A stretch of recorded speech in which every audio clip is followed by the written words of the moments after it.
Hey, how you doing? So it's about time I did a metal album, seeing as how that's mostly what I listen to. So today we're going to be doing Heavy Pendulum by Cave In.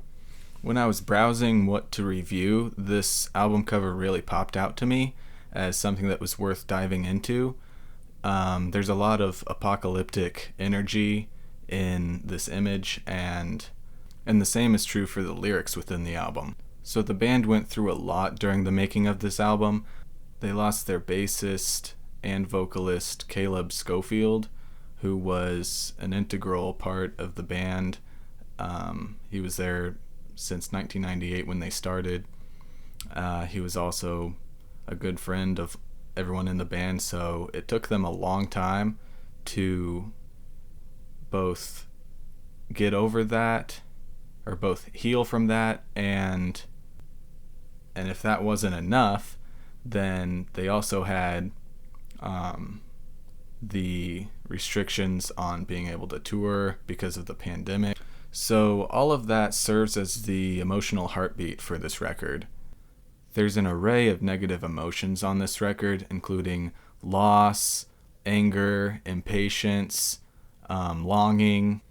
And I really got the feeling with most of the tracks, with Careless Offering and Reckoning especially, that they're saying that the people in charge of the country should be held responsible for the things that they've done to the citizens over the last few years. And it's definitely not a optimistic or upbeat record, but it's immediately apparent after hearing any interview that these guys do how much their friend meant to them, and how much his memory, as well as all of the terrible things that are going on in the world, how much that's driven this record forward. So sonically, this album is very sludgy and heavy-handed. The low guitar and bass tones throughout create a very dense, somewhat chaotic sound, but mixed in on a variety of tracks, Nightmare Eyes and Wavering Angel in particular, is this very airy, light guitar that kind of feels like sunshine breaking down, like a sliver of sunshine breaking through thunderstorms. So structurally, the album never really gets complacent or falls into a very repetitive structure. It's very easy to listen to, especially when you have tracks like Pendulum Ambient, which isn't actually a word, but I'll take it, and Days of Nothing, which serve as both palate cleansers and kind of further the doomsday atmosphere that Cave In creates on this record. The only song that really strays from the pack is Reckoning, which takes more of a acoustic approach. The rest of the record stays very consistent with itself. Any diversity is fairly subtle, ranging from sounding a little bit evil, like with the tracks Blood Spiller and Searchers of Hell, or with a more effervescent patina, like with Floating Skulls and Waiting for Love. And yes, I did just say effervescent patina, and no, it wasn't terribly appropriate for the sentence, but I like the English language, so, I'm just going to use obscure words. Why not?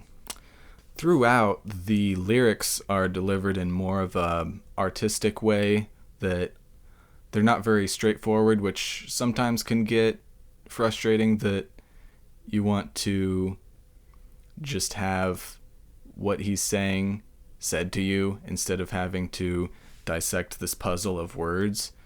But that being said, on a large majority of the tracks, the poetic qualities really win out. It's beautifully written, tonally consistent throughout.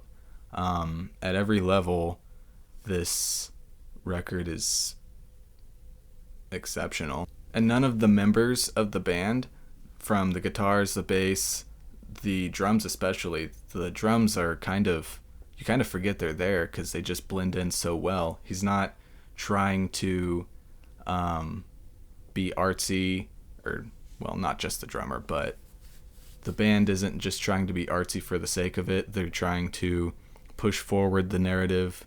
Though the bombastic instrumentals are wonderfully heavy and visceral, there's a veteran hand in all of it that keeps the focus on the task at hand and not on, playing a overly complex guitar solo or, like I said, being just artsy for the sake of it. They're focused on what the intent of the album was, and you can really appreciate that they kept it reserved and didn't give in to the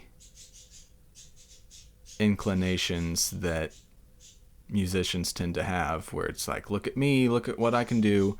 They didn't do that. They focused on the task at hand and made a great record. Every full-length track on this record went into my favorites except for Amaranthine and Reckoning. That didn't do quite enough, but 10 out of 14 is not bad. The other two were they were like a minute and a half long. They weren't full-length tracks, but yeah, 10 out of 14 is very good, and I will be enjoying these for years to come. Cave In had a very clear vision of what they wanted with this record, and it came together wonderfully, I believe. It's not typical radio rock, but if you like really good metal with some good, if kind of dour intentions behind it, then definitely check it out. But anyway, thanks for watching, and God bless.